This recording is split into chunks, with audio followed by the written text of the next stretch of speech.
Hello, and welcome into Ranger Revival.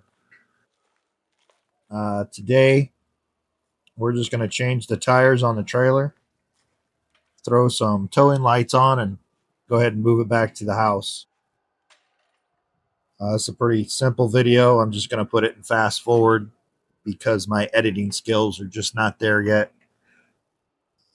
With any luck, we'll get better as we go on. Well, for now, I'll just throw some music on and hopefully you guys enjoy it. This is a 1980 Ranger bass boat. It's been sitting in the sun. I'm going to attempt to refinish it and redo it the best I can. Everything's pretty much got to come out, so I'll be tearing her apart, patching cracks, and working on that engine that I know nothing about. But I'll do the best I can, and hopefully we get her back up and running.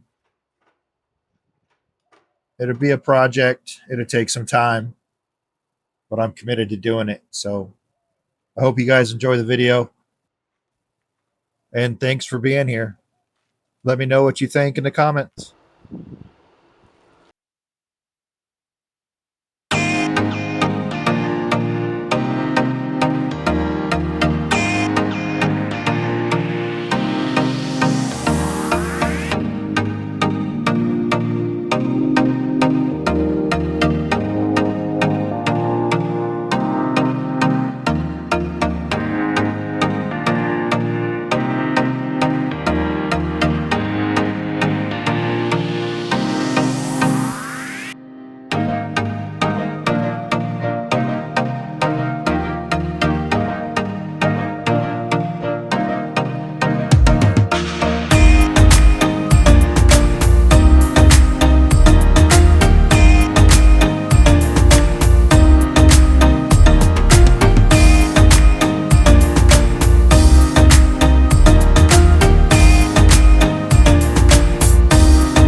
Okay, here it is. I didn't get to film it coming in. It's a tight fit, but it's in there. Only took me 2 tries. Over here is where it's going to sit once it's off the trailer. We'll be doing this outside, so it's going to get hot, but we'll get it done. So if you like it, follow along, like and subscribe. I would appreciate it. Thanks so much.